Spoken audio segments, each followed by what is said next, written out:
Hey guys, it's Mindy. We are in James chapter 1 today. Hope you've already spent some time this morning just going through these verses and seeing what God has to say about trials. Now, James is one of my most favorite books of the Bible. I've read it a bunch, and James 1:12 is one of my most favorite verses. It just makes me feel so good. So I hope this will be a blessing for you. But as I was going through it, these past week or so, just studying this for you guys, there's several words that just kind of stood out to me that I'm going to just talk about a little bit more and break it down a little bit more for you. Never really thought about them or given them much thought until today, so we're going to go through those. But in chapter 1, verses 2 through 3, it says, "Count it all joy, my brothers, when you meet trials of various kinds, for you know that the testing of your faith produces steadfastness." And the first word that I've never really thought about is this word all. And I think there is no mistake that God used this word. When I think of the word all, I think of all in, all or nothing, giving it 100%. There's not this little piece of, well, I'm going to leave myself a little bit of an out just in case.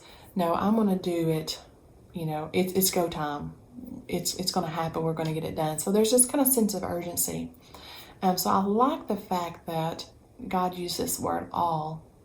And that's what He expects from us. He expects our all. He knows our hearts. He knows our minds anyway. And even though we like to leave pieces of ourselves for us to control, He wants us to give Him all. So I've never really thought about that word much. And then the second word is the word joy. I think as Christians, we know there's a pretty big difference in the word joy and happy, but a lot of people kind of think they're very similar. Happy is one of these emotions that it can come on quickly and it can leave quickly. A lot of things make you happy momentarily. And then once the situation or the feeling, leaves, then you're no longer happy. But as Christians, if we know God and His love and His promises and His truths, then we've got this joy that's going to last, and nothing or no one can take that away from us. So I like the fact that He said, count it all joy.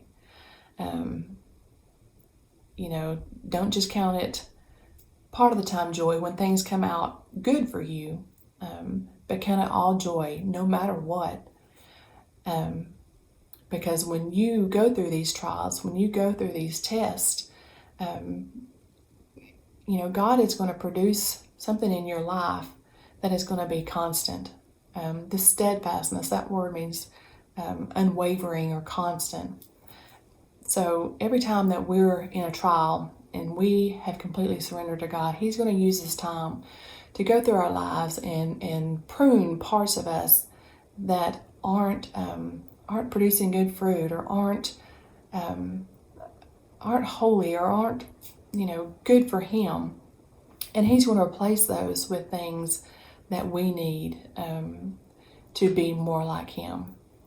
So don't think about trials as always something bad. Now, we do make bad decisions, I know that.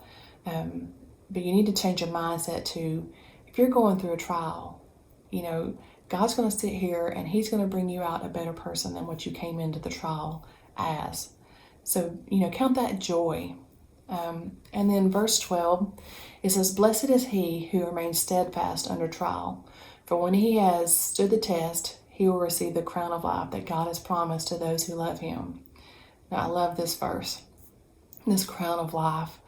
I think about God, and of course we just went through Easter, and the way He lived His life, He faced every trial, every temptation that we faced, but yet He came out victorious. He could have easily on the cross said, God, it's not worth it. They're not worth it. But He didn't. He loved us so much that He said, forgive them. It is finished. I have torn the veil in two. I have completed it.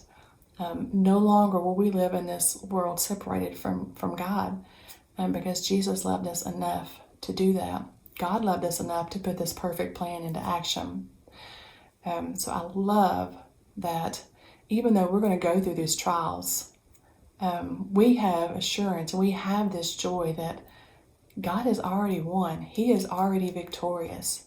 And we're going to be the same way. We're going to be victorious one day, and we're going to meet, God, and we're going to sit with God and Jesus and know that He has just torn that veil and He has made a way for us to live in perfect harmony with God. So, just during this trial, just try to just think about your priorities. God has given us time, which so many of us have said, I just don't have time to get in the Word like I want to. Okay, well, now we've got time. So how are you spending your days? Are you spending your days in God's Word, or are you still spending them on social media or on video games or, whatever the case may be? I hope you're taking this time to kind of refocus and reprioritize your life. And you will realize things that you thought were super important that really don't just mean much in the grand scheme of things. So anyway, I hope this was some encouragement to you guys. I want you to know that us as your leaders, we are missing you like crazy. I miss your sweet little faces. I cannot wait till things get back to normal, and we can all be together as one again. So just stay in God's Word, and I will talk to you later. Bye.